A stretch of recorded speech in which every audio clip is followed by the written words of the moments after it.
verset 19 du chapitre 20.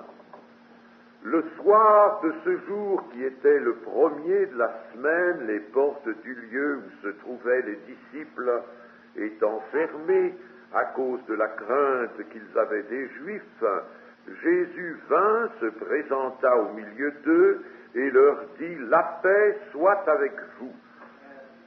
Et quand il eut dit cela, il leur montra ses mains et son côté. Les disciples furent dans la joie en voyant le Seigneur.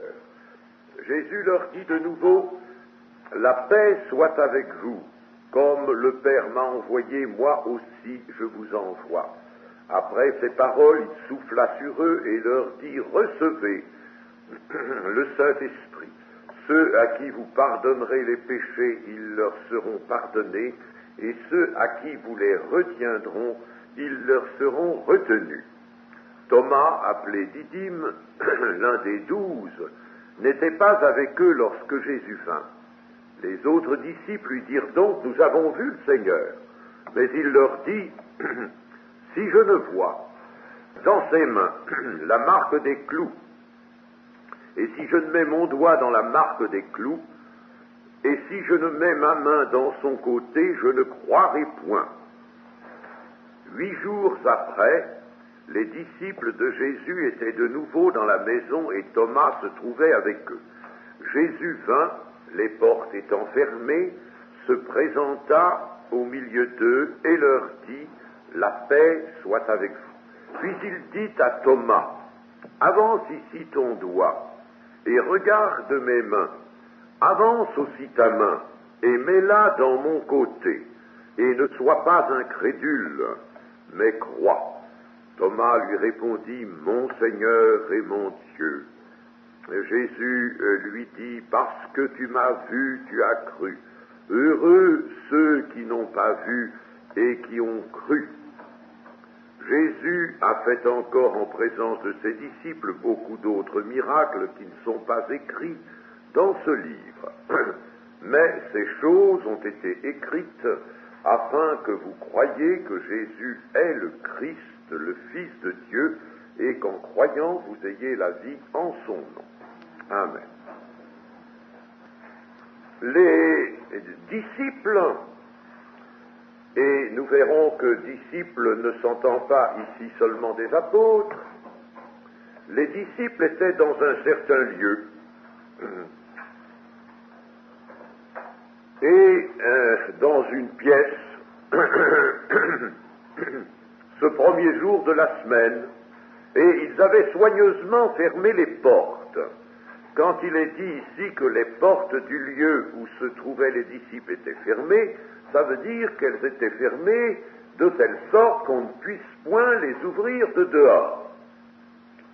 Je dis ça parce qu'il y a des gens qui supposent, n'est-ce pas, avec toujours une foi bienveillante, que les portes ont pu être ouvertes de l'extérieur, que Jésus a ouvert la porte pour rentrer. Ce n'est pas cela. L'Évangile nous dit les portes étant fermées, ça veut dire fermées à clé, ou fermées au verrou à l'intérieur, n'est-ce pas, fermées de manière à ce que, et la raison nous en est donnée à cause de la crainte qu'ils avaient des Juifs, de façon à ce que des sergents du temple ou toutes sortes d'autres gens ne puissent pas faire irruption dans la pièce. La pièce était fermée, et c'était des portes solides.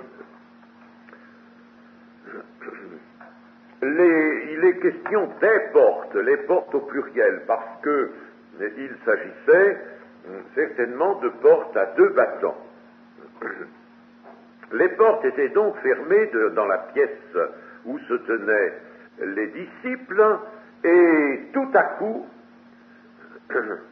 Jésus vint, se présenta au milieu d'eux et leur dit, « La paix soit avec vous. » Jésus vint et se présenta au milieu d'eux. Le terme grec qui est employé là ne peut pas se dire d'une entrée normale dans la pièce. Il ne s'agit donc pas d'une entrée, quelqu'un aurait ouvert la porte, par exemple, n'est-ce pas? Tous les incrédules ont supposé des choses comme ça, mais, et les théologiens, naturellement, les premiers, mais il ne s'agit pas de ça. Il y a un terme grec qui dit Jésus, en quelque sorte, survint. Jésus apparut. Jésus apparut et se présenta au milieu d'eux. Si d'ailleurs nous voulons avoir une confirmation de cela, nous allons à l'évangile de Luc, au chapitre 24 et au verset 36.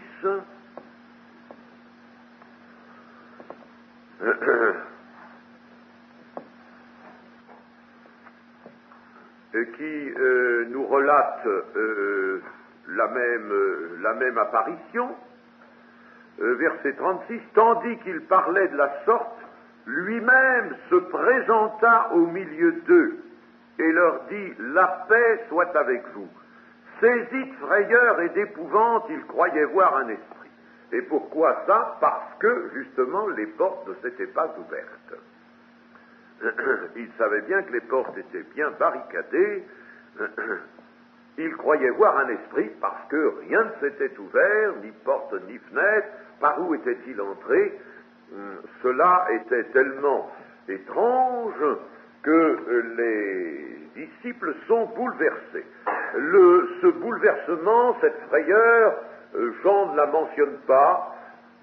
Jean est en somme ici pressé d'aller au fait, et puis c'est tout autre chose qu'il a dessein de nous faire entendre.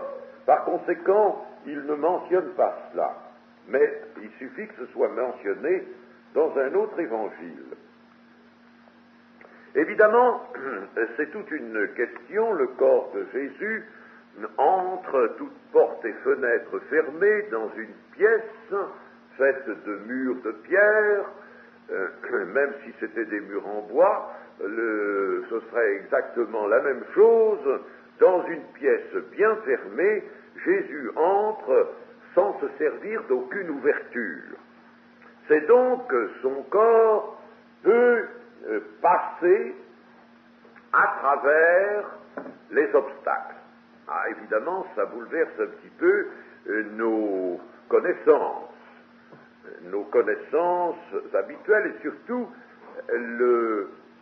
les limitations qui sont non seulement dans la sphère où nous évoluons, la sphère très étroite, très fermée, non seulement les limitations de cette sphère, mais les limitations de notre pensée. Notre pensée ne peut pas concevoir ça, ne peut pas concevoir quelqu'un qui entre, qui passe à travers les murs.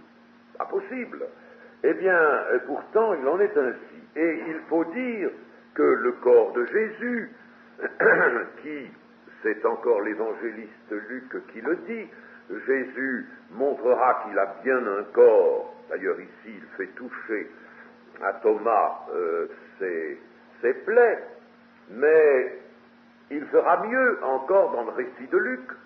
Il mangera du poisson rôti et du miel. Il fera une démonstration. Un corps qui serait un esprit, qui serait immatériel, ne pourrait pas manger du miel et du poisson. Eh bien là, il en mangera à titre de démonstration, non pas qu'il ait faim, à titre de démonstration. On peut dire ceci donc, si l'on veut énoncer une constatation, on peut l'énoncer de la manière suivante: le corps de Jésus n'est plus soumis aux lois physiques et même aux lois physiologiques que nous connaissons. Physiologie, c'est la science du fonctionnement des êtres vivants, des organismes vivants. Eh bien, ce fonctionnement des organismes vivants a des lois, mais ces lois-là, elles n'assujettissent plus le corps du Seigneur, pas plus que les lois physiques. Il passe à travers les murs. On peut dire que c'est un corps qui obéit entièrement à la volonté de l'esprit et qui n'a aucune des entraves des corps ou des objets matériels. Nous connaissons, n'est-ce pas, les entraves, les limitations des objets matériels. Si j'ai ici un objet, j'aurais beau le lancer avec force, ou alors il faudrait que ce soit une balle de fusil, une balle traçante, là, une balle pénétrante, n'est-ce pas, mais je ne le ferai pas passer à travers le mur. Il faudrait employer une puissance énorme pour faire passer un objet à travers le mur ou même à travers les portes. Eh bien, et en tout cas, je provoquerai des bris, je provoquerai une destruction locale à l'endroit où... Tandis que là, n'est-ce pas, il n'en est rien, ces limitations, ces entraves que nous connaissons, sont attachées à tout ce qui est matériel, tous les corps ou les objets qui sont matériels. Ces entraves n'existent plus dans le corps de Jésus ressuscité. Alors, évidemment, les incrédules ont là un terrain facile de raisonner. Nous ne connaissons pas ça, nous ne pouvons pas admettre cela, c'est pas possible. Alors, celui qui dit c'est pas possible, eh bien, s'il est docteur et science ou s'il est grand maître quelque part, c'est le plus grand des ignorants. Il n'y a pas de manifestation d'ignorance plus grande que celle de dire c'est pas possible parce qu'on ne le connaît pas, parce qu'on ne l'a jamais vu, parce que c'est contraire à ce que nous connaissons des corps, de la matière. Il n'y a rien de plus grave que cela en matière d'ignorance. Et vous savez que dans ce monde, il y a, comme le disait un de mes maîtres autrefois, il y a des demi-savants. Il y avait un maître qui était un homme de science remarquable et qui disait souvent ceci: prenez garde, vous trouverez dans le monde des demi-savants, mais des vrais savants, il n'y en a pas beaucoup. Mais des demi-savants, vous en trouverez beaucoup, et c'est ceux-là, disait-il, qui ont de la prétention. Et combien j'ai pu moi-même remarquer que c'était vrai. Tous ceux qui affirment, tous ceux qui sont catégoriques, en général, ce sont les demi-savants, c'est-à-dire des gens qui ont un peu de science, et qui ont beaucoup plus d'ignorance que de science encore, et qui prolongent leur science dans le secteur de leur ignorance. Et il dit ces sottises. Dire, par exemple, aujourd'hui, je ne crois pas qu'une chose arrive parce que je ne la sais pas possible, dans les conditions où nous vivons sur la terre, où l'homme vit, eh bien, c'est un fait d'ignorance. La preuve, d'ailleurs, en ce qui concerne la pénétration d'un corps dans une enceinte fermée, à travers des obstacles, à travers des murs, eh bien, c'est qu'il y a un physicien, tout au moins un à ma connaissance, qui s'appelle Gustav Gemov, et qui est notre contemporain. C'est un professeur d'une université américaine, et Gemov a écrit un certain nombre d'ouvrages qui ont été traduits en français, et d'ouvrages de science. C'est un savant d'avant-garde, c'est-à-dire un homme qui s'est essentiellement donné pour tâche de penser, mais penser pas par imagination, pas par fiction, penser en partant de certaines lois, en essayant d'extrapoler d'une façon mathématique. Eh bien, il a voulu voir ce qu'il pouvait y avoir au-delà de notre monde, comment d'autres mondes pouvaient être conçus, et il s'est emparé par exemple de la relativité généralisée, et il a imaginé un monde où la relativité d'Einstein aurait tous ses effets. Eh bien là, comme on le sait déjà, par le calcul et par les premières constatations qui dérivent de cette science, cette branche des mathématiques,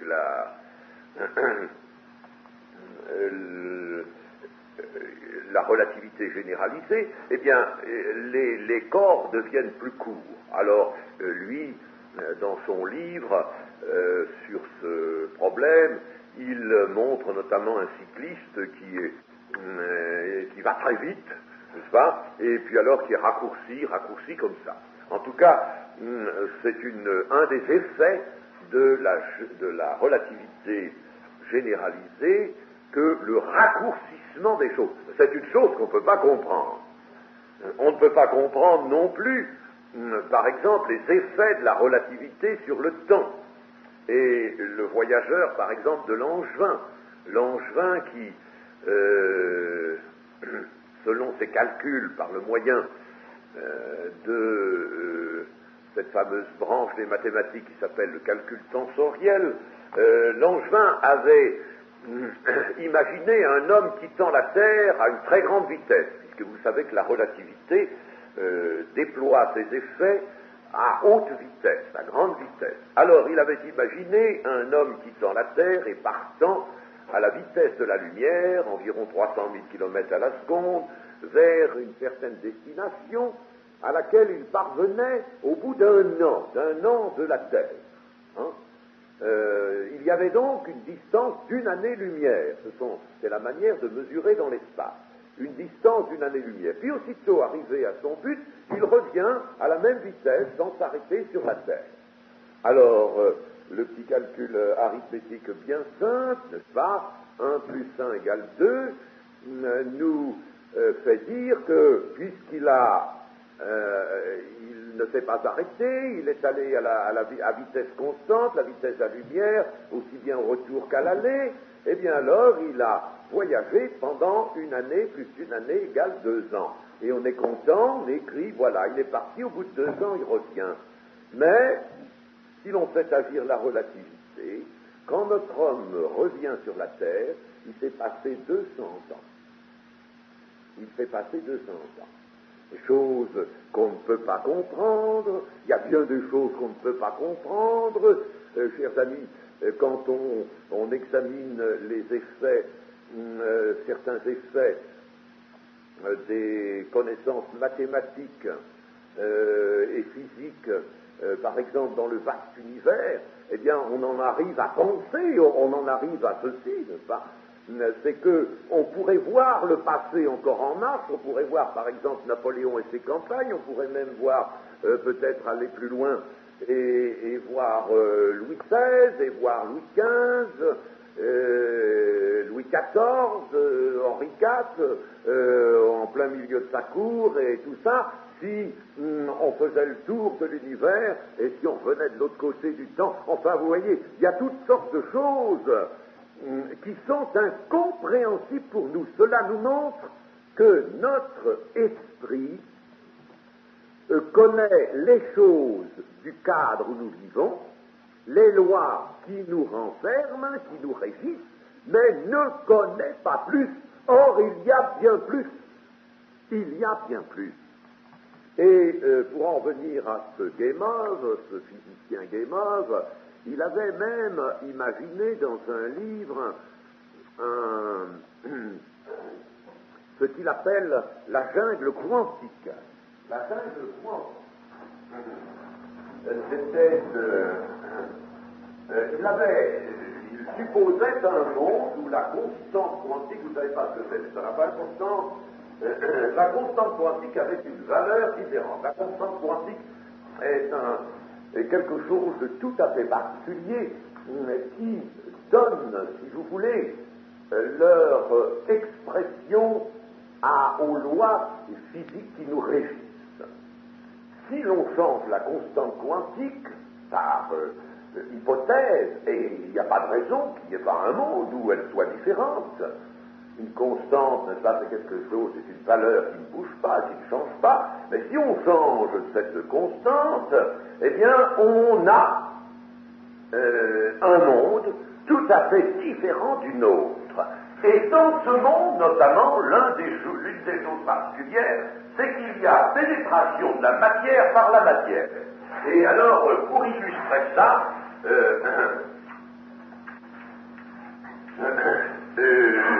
Guémard avait imaginé, n'est-ce pas, un petit garage. Un petit garage, avec même des portes pour que tout soit complet. Il y avait même des portes, n'est-ce pas, mais des portes qu'on tenait fermées, qu'on n'avait pas besoin d'ouvrir. Et dans ce petit garage, il y avait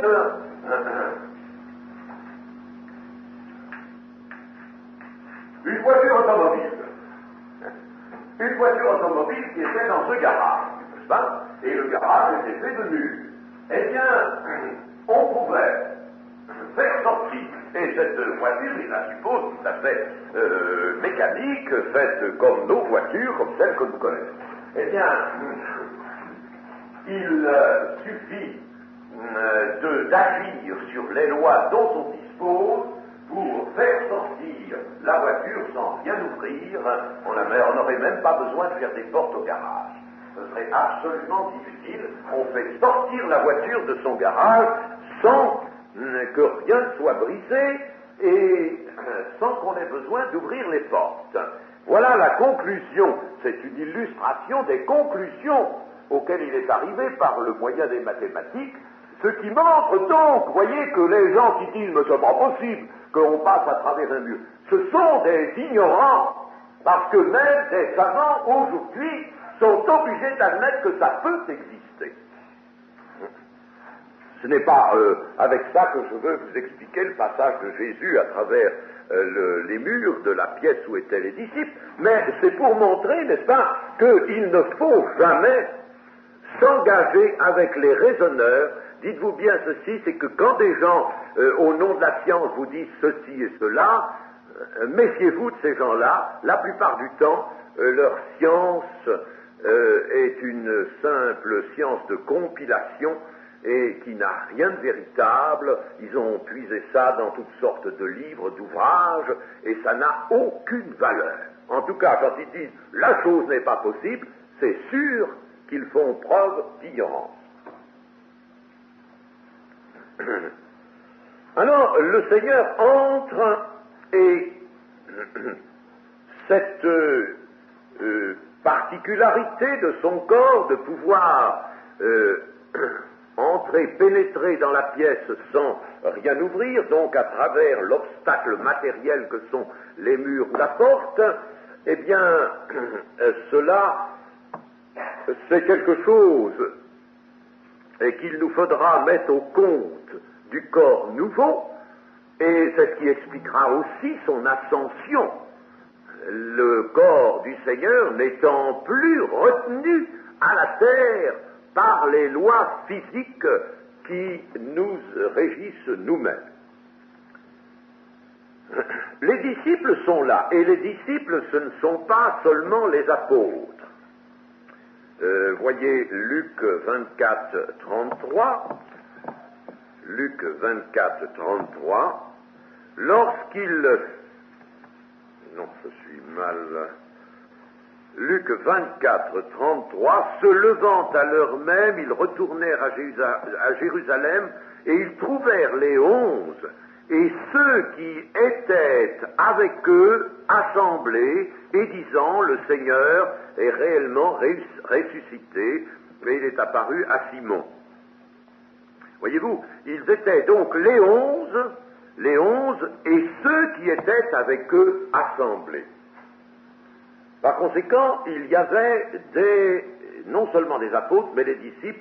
Cela est important pour la suite de notre passage.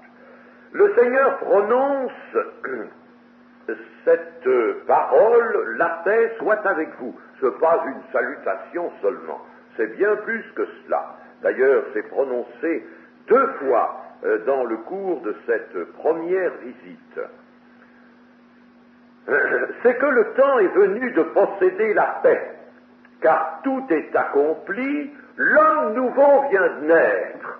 L'ère de l'Église est là, qui bientôt va s'ouvrir, et maintenant, que faut-il? Des hommes qui aient reçu vraiment la paix et la joie. Rappelons-nous les enseignements du Seigneur Jésus, je vous donne ma paix et je vous donne ma joie, ou je vous donne telles instructions concernant la prière pour que ma joie soit en vous, la joie parfaite. Il a donné sa joie, il a donné sa paix, et il faut que cette joie et cette paix soient chez le chrétien. Chers amis, on pourrait dire que c'est ça le test d'une véritable vie chrétienne, d'une vie chrétienne qui a trouvé son assise, son équilibre. Le test, c'est ça. Y a-t-il la paix ou la joie? Notez, je ne partage pas du tout les mots un petit peu trop rapidement dits qu'on entend quelquefois. Un chrétien triste est un triste chrétien. Je ne partage pas cela du tout. Ça, c'est une bêtise. C'est un slogan qu'on ferait bien de laisser de côté. Parce qu'il peut y avoir des moments d'affliction tout à fait spirituels chez le chrétien. Il y a des moments d'affliction. La joie n'en est pas moins là, n'en est pas moins présente, mais il faut qu'il y ait quelquefois des moments d'affliction. Mais cette joie et cette paix, c'est l'équilibre parfait du chrétien. L'équilibre qui était en Jésus, qui était dans le cœur de Jésus, et qui vient dans le cœur de son disciple. En tout cas, il faut qu'un chrétien se réjouisse, comme le dit surtout l'Épître aux Philippiens, réjouissez-vous, mais pas se réjouir de n'importe quoi, pas se réjouir en faisant de la musique tam-tam, du jazz, avec des paroles évangéliques, n'est-ce pas, et puis en s'excitant un petit peu, n'est-ce pas, c'est pas ça.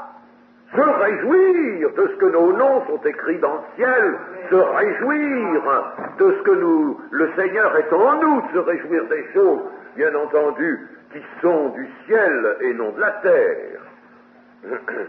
Que la paix soit avec vous. Alors ça, c'est une grande chose, mes amis. Et vous devriez désirer posséder la paix.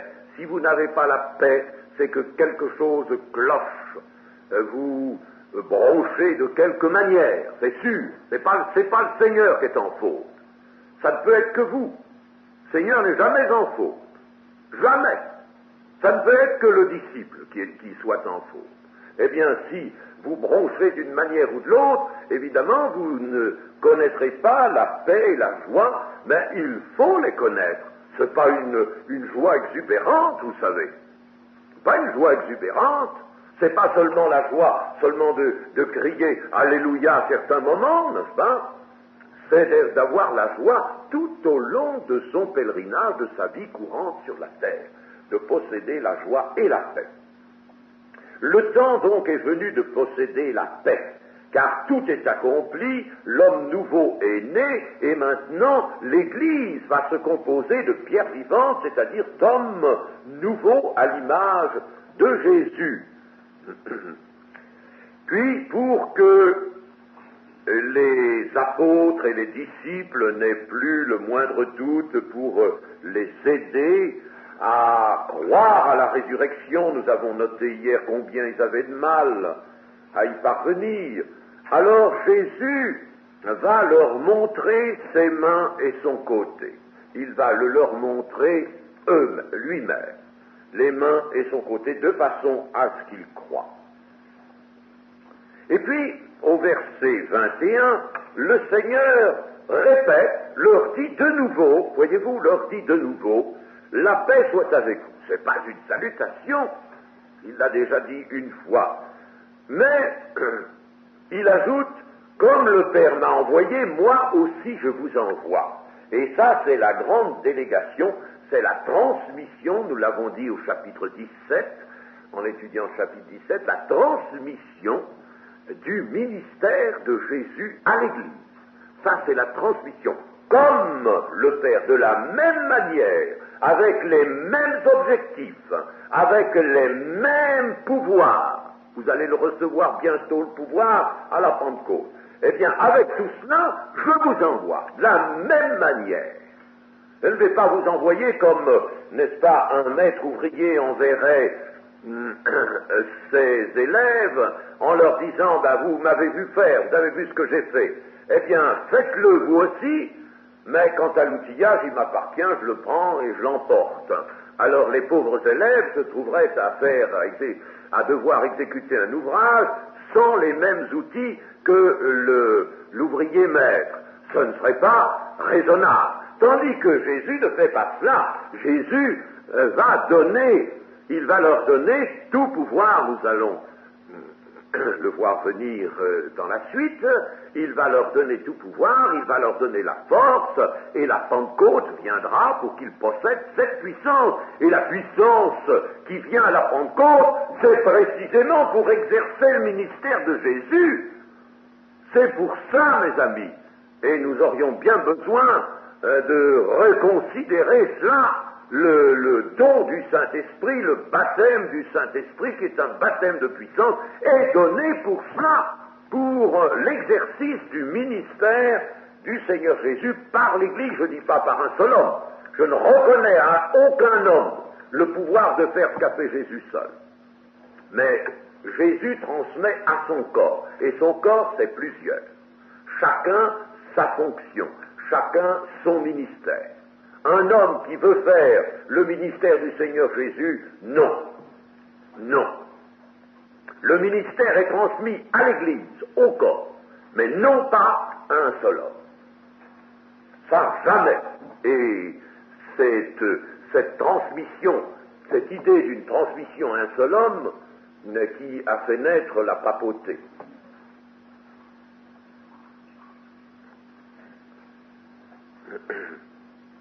Et puis, le Seigneur va souffler sur eux. Il va souffler sur eux. Après ces paroles, il souffla sur eux et leur dit, recevez le Saint-Esprit. Ce n'est pas vous allez recevoir, comme il le dira avant de monter au ciel, mais recevez le Saint-Esprit.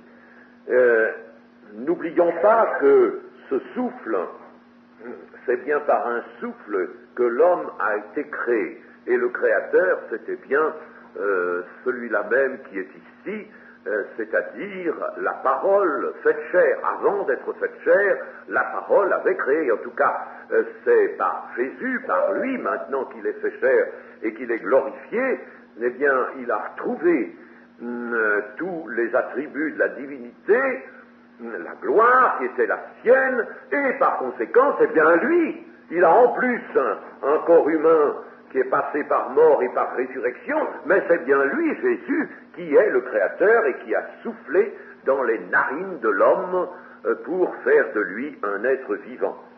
Bien, ici, donc, il souffle sur eux, et pourquoi souffle-t-il sur eux? Il souffle sur eux, on peut y voir deux explications valables l'une et l'autre.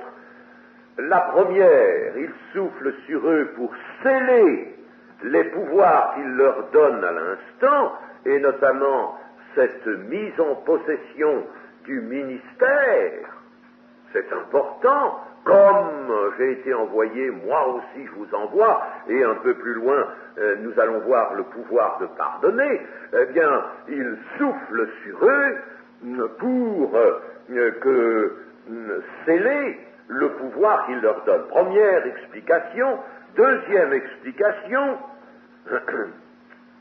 le Saint-Esprit qui est communiqué ici aux apôtres est à considérer comme, si vous voulez, des arts du Saint-Esprit, mais ces arts du Saint-Esprit sont nécessaires aux apôtres et aux disciples pour leur permettre de prier dans l'attente de la grande effusion au jour de la Pentecôte. Si on leur avait demandé de prier, aller à Jérusalem et puis de rester là dans la prière, ils n'auraient pas pu. Ils ne l'ont pas pu à Gethsémanée. Prier, on ne les voit pas prier, les apôtres. Ils n'ont pas la force de la prière, ils n'ont pas l'animation en eux pour la prière, et il le leur faut. Il leur faut. C'est pourquoi ils reçoivent là les arts, en quelque sorte, du Saint-Esprit. Ils recevront la plénitude ensuite. Et puis nous arrivons à ce verset 23 qui est alors là, quelque chose de magnifique, quelque chose de grand, quelque chose d'oublié aussi, quelque chose de trop grand, dirait-on, pour les hommes, parce qu'ils l'ont abîmé, déformé, ou alors ils l'ont oublié. C'est ce verset 23 que je relis. Ceux à qui vous pardonnerez les péchés, ils leur seront pardonnés, et ceux à qui vous les retiendrez, ils leur seront retenus. Eh bien, ce verset donne délégation, lui aussi, mais une délégation tout à fait spéciale qui assortit celle du ministère, le pouvoir de pardonner les péchés, comme le Seigneur l'avait lui-même.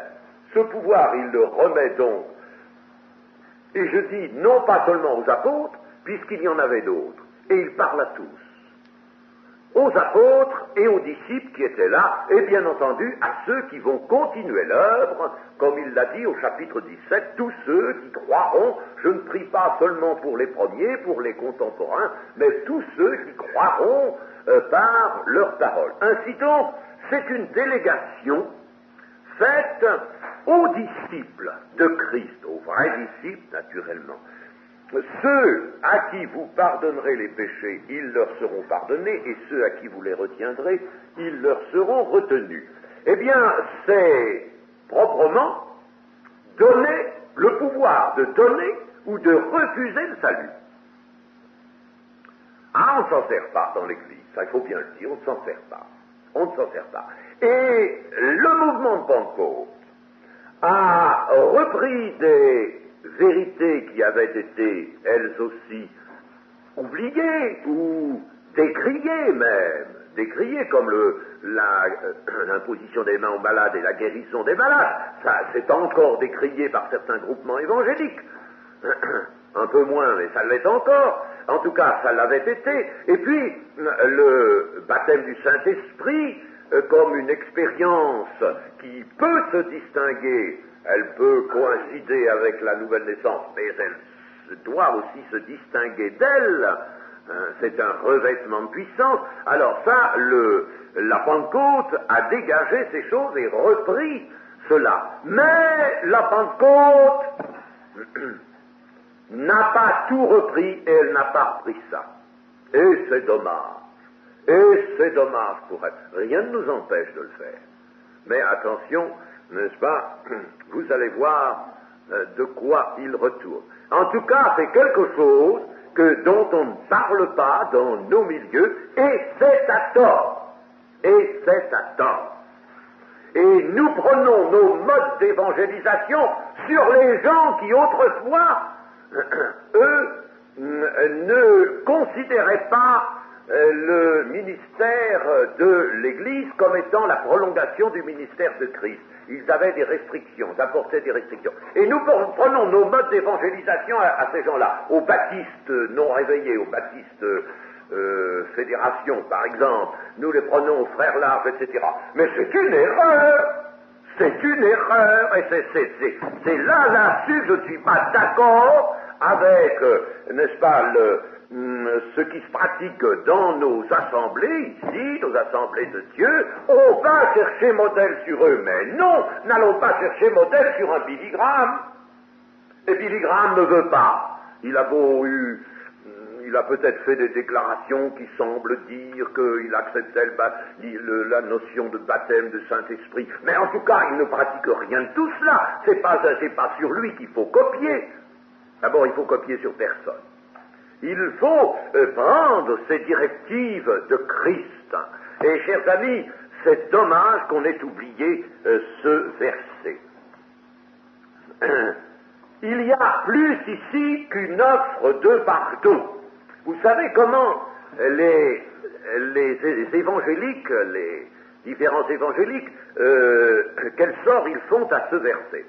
Il y a deux choses, ils ont deux manières. D'abord, certains disent, ça c'était uniquement pour les apôtres, ils l'ont utilisé, et puis c'est fini, c'est mort avec eux. Bon, alors là, c'est tranquille. Quand des gens m'ont dit ça, j'aurais dit, écoutez, alors, vous serez bien aimable d'éditer des Bibles et puis de supprimer ce verset, puisqu'il n'est plus pour nous. Hein? Il faut le supprimer, puis il faudra supprimer aussi toutes sortes d'autres choses. Tout ce qui n'est plus pour nous, on n'a pas besoin de le savoir. Ça nous gêne, ça nous trompe.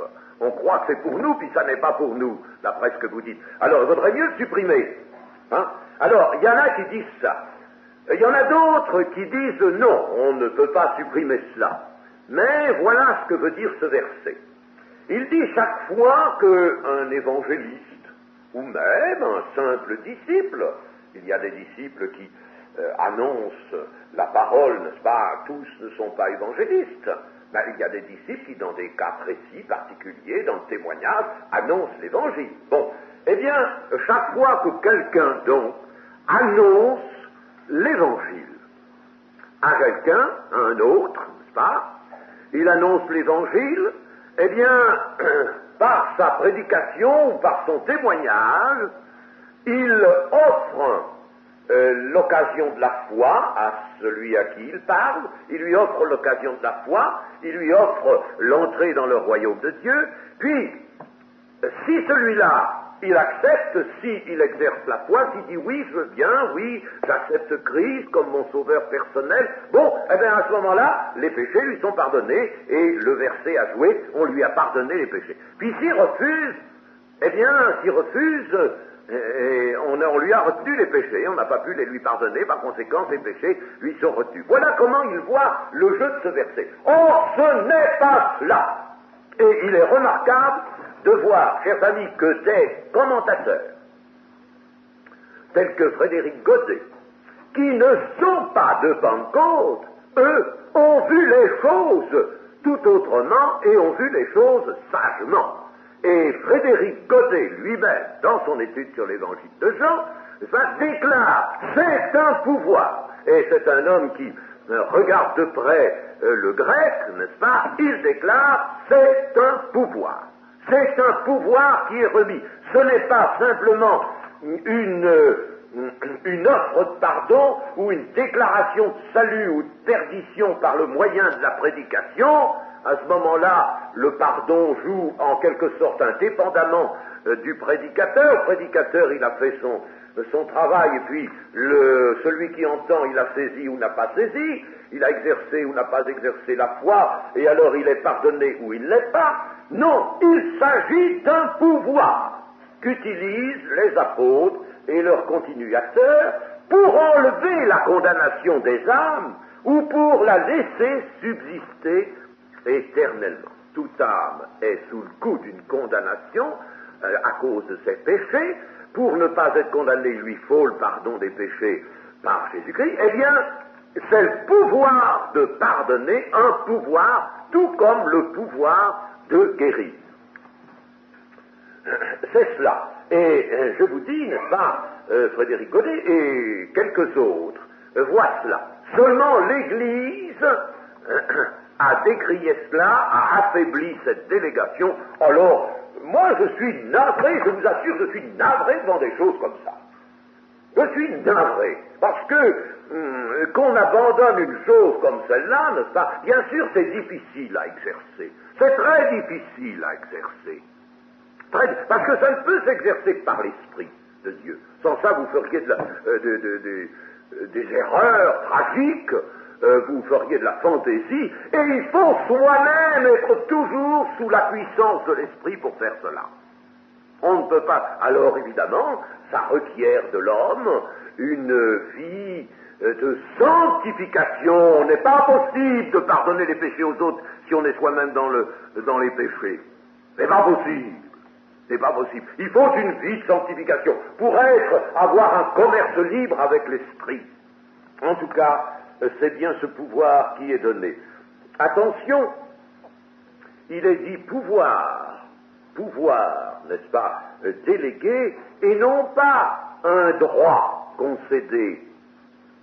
et je dis cela pour détruire l'argument des catholiques, ce n'est pas un droit donné à une personne qui a reçu, par exemple, les ordres, qui est un prêtre, un droit qui lui est donné, il a le droit et le pouvoir. Non, c'est un pouvoir sans un droit. C'est un pouvoir qui est à exercer par le moyen de l'esprit. La force de l'esprit doit être employée à cela. Autrement dit, Christ nous dit, vous aurez la force du Saint-Esprit, eh bien, vous l'emploierez essentiellement à ça. Vous l'emploierez aussi à guérir des malades. Vous l'emploierez même à ressusciter des morts. Vous l'emploierez à chasser des démons, la force de l'esprit. Mais vous l'emploierez à vraiment pardonner. À pardonner ou à retenir les péchés. Il ne s'agit donc pas de dire simplement à quelqu'un, toi, tu crois, tu acceptes, tu es sauvé. D'ailleurs, je rappelle notre enseignement sur le faux salut. La plupart du temps, quand on dit ça à des gens, on dit quelque chose d'inexact.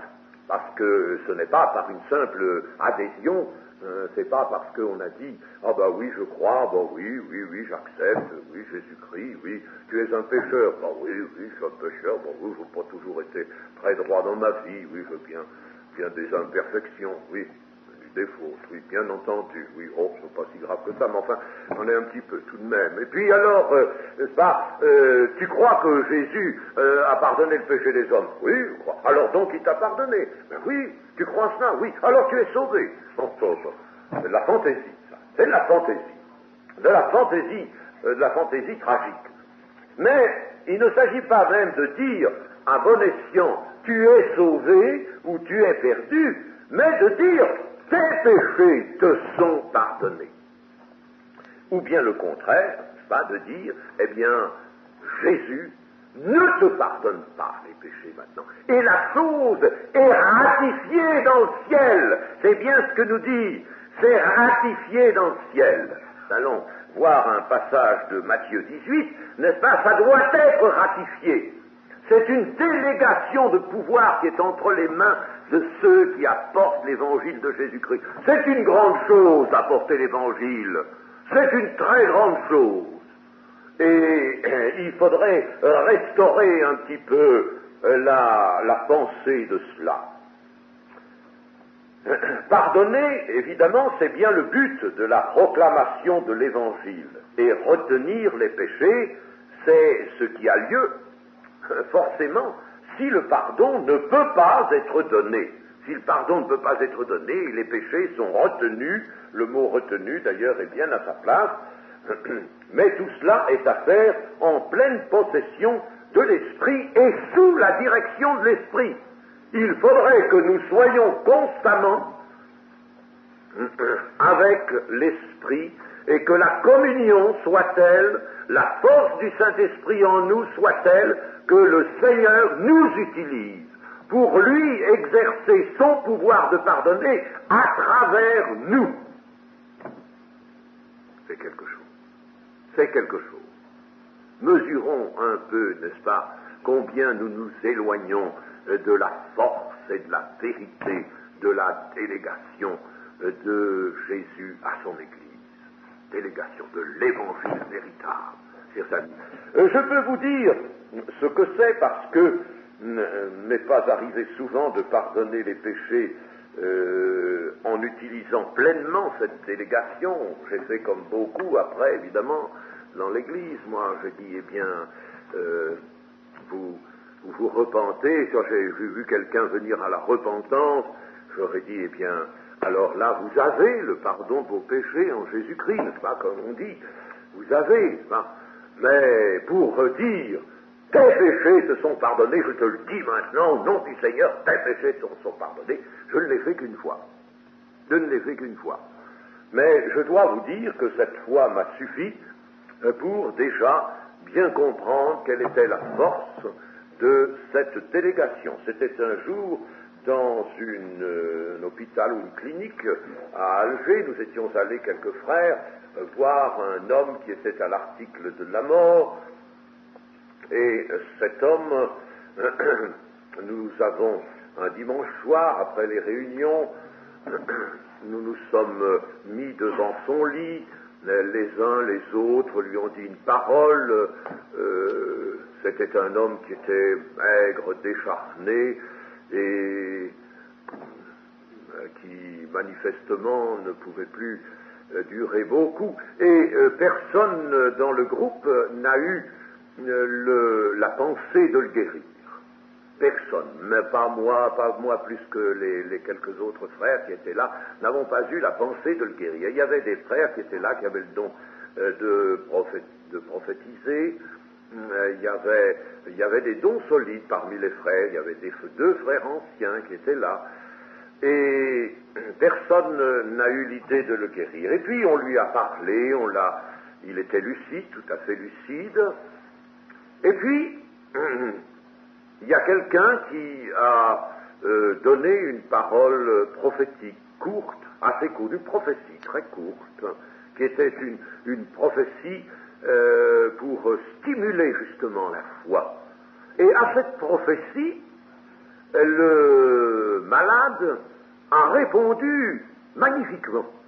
Il a répondu nettement, on sentait que c'était l'esprit, n'est-ce pas, qui le faisait répondre. Je ne me rappelle plus quelle était exactement sa réponse, mais enfin quelque chose comme je crois que Jésus est le Fils de Dieu, je m'attends à lui, je le désire, enfin quelque chose comme ça, je ne sais pas au juste ce qu'il a dit. Toujours est-il que moi, après, j'ai prophétisé aussi. Vous savez, c'est là que l'utilisation du don de prophétie est utile. C'est très beau dans les... Moi je trouve que c'est magnifique d'utiliser le don de prophétie dans les cultes, c'est très bien. Mais quand on peut l'utiliser comme moyen d'action, vous savez, c'est autre chose. Hein? Eh bien, je me suis mis à prophétiser, et puis, tout naturellement, j'aurais jamais dit ça si j'avais calculé de moi-même. Jamais j'aurais dit des choses comme ça, surtout à ce moment-là. N'est-ce pas? Surtout à ce moment-là. Eh bien, je n'avais pas fait les expériences que j'ai faites après. Eh bien, jamais je n'aurais pu sortir une chose comme ça. Moi qui venais d'un milieu frère large, n'est-ce pas? Jamais je n'aurais dit ça. Eh bien, dans la prophétie, je lui ai dit, va en paix, tes péchés te sont pardonnés. Et puis, ça n'a pas hésité, vous savez, ça a été dit d'un ton d'autorité. Les autres frères sont restés là, et puis on a dit au revoir à ce brave, on est parti, dans la nuit il mourait. Eh bien, voyez, c'est l'esprit qui me l'a fait dire. Eh bien, cela montre que ce cas particulier montre que c'est vraiment une délégation. En tout cas, c'est remarquable de voir un homme comme Frédéric Godet, qui n'est pas du tout un pentecôtiste, mais qui est un homme de foi, est un théologien de foi, mais un théologien vraiment savant. Eh bien, de reconnaître qu'il y a là une délégation de pouvoir. Et prendre les choses autrement, c'est tout simplement faire un mauvais cas de cette parole de Jésus. Et c'est grave. Alors ça, vous savez, évidemment, ce serait peut-être plus à dire dans un milieu de pasteurs. Il faudrait peut-être que on amène les pasteurs à reconsidérer cela et peut-être à se servir de ce pouvoir, comme ils se servent du pouvoir de guérir, le pouvoir de pardonner les péchés. Et dans le fond, pourquoi voulez-vous qu'il y ait un pouvoir de pardonner les péchés, de faire sortir les démons, de chasser les démons, et même de ressusciter les morts, et qu'il n'y aurait pas le pouvoir de pardonner les péchés? Il faut qu'il y soit aussi dans la gamme des pouvoirs que le Seigneur exerçait lui-même.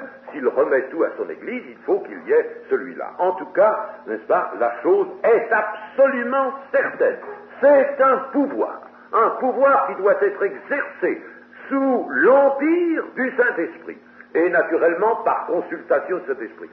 J'irais même peut-être jusqu'à croire que c'est, si l'on dit à quelqu'un « tes péchés te sont pardonnés », il faut que ce soit en quelque sorte une prophétie.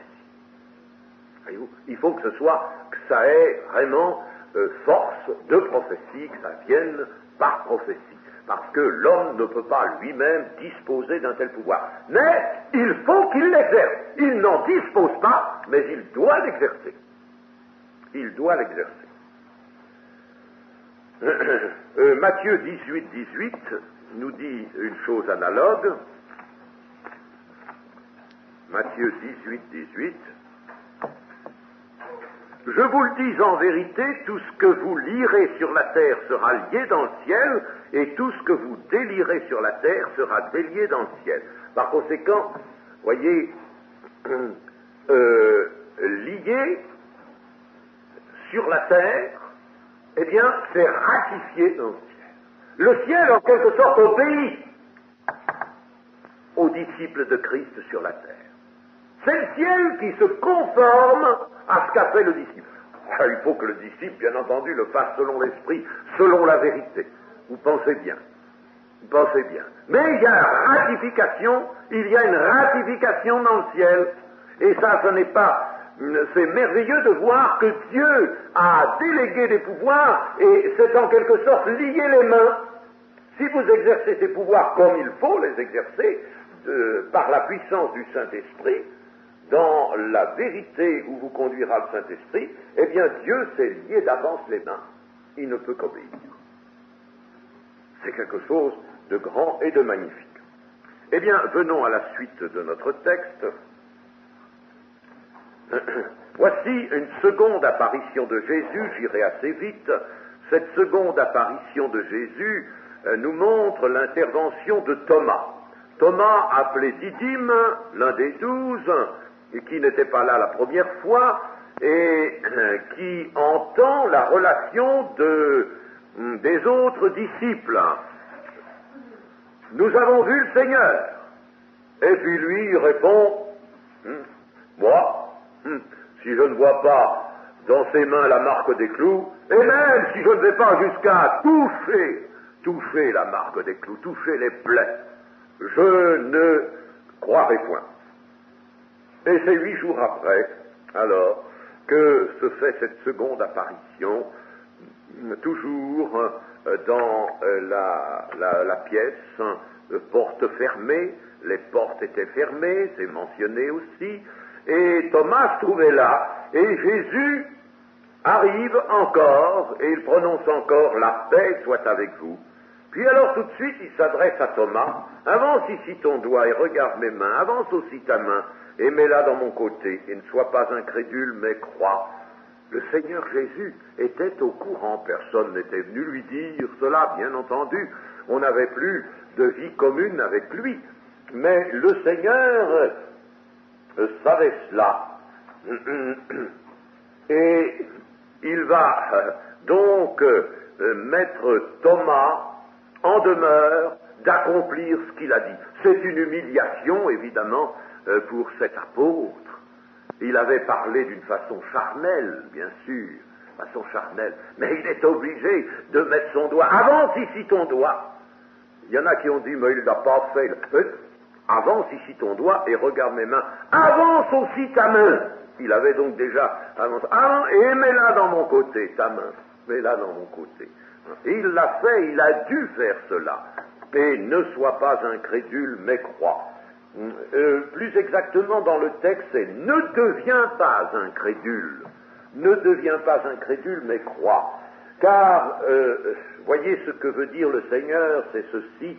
Il suffit d'un endurcissement momentané sur un seul point de la révélation pour tomber irrémédiablement dans l'incrédulité.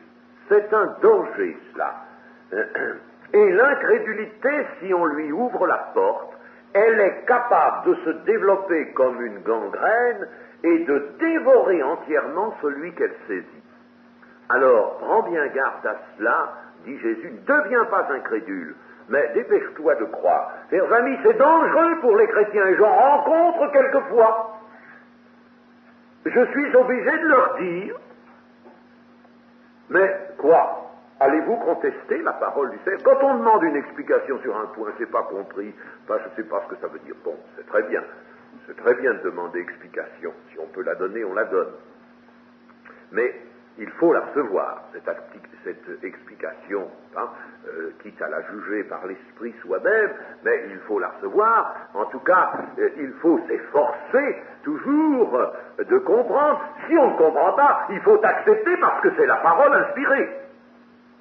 Mais il y a encore des chrétiens qui viennent dire, ah, mais moi, non, ça, je vois pas, non, moi, je pense que, non, c'est pas comme ça n'a pas dû se passer comme ça, etc. Alors quoi, vous ne croyez pas à la parole de Dieu? C'est grave. Prenez garde, si on ouvre la porte à l'incrédulité sur un point quelconque, on risque d'y passer tout entier. Hein? C'est dangereux de jouer avec l'incrédulité. Il faut rester humble. Et l'humilité en esprit, ça veut dire l'acceptation de tout ce qui est là. Seigneur, je ne comprends pas, mais j'accepte. Tu me feras comprendre plus tard. Fais-moi comprendre, Seigneur. Et puis, Thomas, naturellement, est confondu. Il est confondu pour deux choses. C'est que d'abord, il ne s'attendait pas à ce que le Seigneur vienne le prendre au fait, lui qui n'était pas là. Il avait prononcé ça en dehors du Seigneur, et il ne s'était pas imaginé que le Seigneur allait le savoir. Et que le Seigneur sache ce qu'il a dit, ça déjà, ça le confond. Et puis d'être obligé d'accomplir cette parole de témérité, c'était une parole de témérité qu'il avait prononcée. Jésus veut bien lui faire voir, parce que Thomas appartenait encore aux apôtres, et les apôtres et les disciples avaient encore à voir. N'oublions pas que les éléments de la foi étaient en cours de formation. Eux, ils pouvaient être des témoins oculaires, ils pouvaient voir, ils avaient encore cela, mais désormais, ce sera la marche par la foi. La formation des éléments de la foi va se terminer là, et il faudra désormais croire.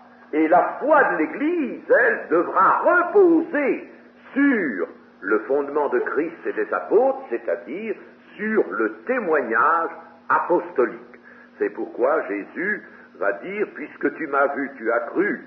Bon, ça va encore pour toi, tu es encore sur cette ligne de ceux qui ont encore quelque chose à voir pour croire, mais attention, maintenant, désormais, voici la consigne de l'Église, heureux ceux qui n'ont pas vu et qui ont cru. Désormais, ce sera une marche par la foi seulement, et il faudra établir sa foi sur le fondement de Christ et des apôtres, et non pas requérir la vue. Et puis, les deux derniers versets, 30 et 31, qui forment une conclusion. L'apôtre Jean nous dit que Jésus a fait, en présence de ses disciples, et cela montre le rôle qu'avaient essentiellement les 12 dans la formation des éléments de la foi. Ça, il a fait en présence de ses disciples beaucoup d'autres miracles qui ne sont pas décrits dans ce livre. Mais ces choses ont été écrites. Donc, ils ne sont pas écrites dans ce livre. Jean n'a pas entendu tout dire. D'ailleurs, son évangile aurait pris un volume énorme. Il le dit tout à fait à la fin. Et puis, ensuite, Jean a fait, par le Saint-Esprit, une sélection des choses qui étaient à dire, tout simplement en vue de donner un fondement à la foi. Ces choses ont été écrites afin que vous croyiez que Jésus est le Christ, le Fils de Dieu, et qu'en croyant, vous ayez la vie en son nom. Tout ce qui importait, c'était de conserver les éléments suffisants, triés par le Saint-Esprit, formant un fondement sur lequel la foi des chrétiens allait pouvoir s'établir. Et ayant cette foi en ces éléments, eh bien, ils seraient envahis de foi, de témoignage, et ils auraient la vie au nom du Seigneur Jésus. En somme, nous pouvons dire, c'est à l'Église entière que Jean s'adresse ainsi, et c'est sur le fondement de Christ et des apôtres que repose la foi de l'Église. Mais le but de l'Écriture, c'est la foi. Ces choses ont été écrites pour que vous croyiez. Le but de l'Écriture, c'est la foi. Ce n'est pas un jeu. Ce n'est pas pour acquérir une connaissance stérile, une connaissance spéculative. Attention, ce n'est pas un jeu. Ceux qui veulent faire un jeu de cela, qui discutent, arrière, Satan. Parce que les choses ont été écrites, ces choses ont été écrites afin que vous croyiez. Le but de l'Écriture, c'est la foi. C'est la foi, et quelle foi? La foi qui permettra d'obtenir la vie. Amen.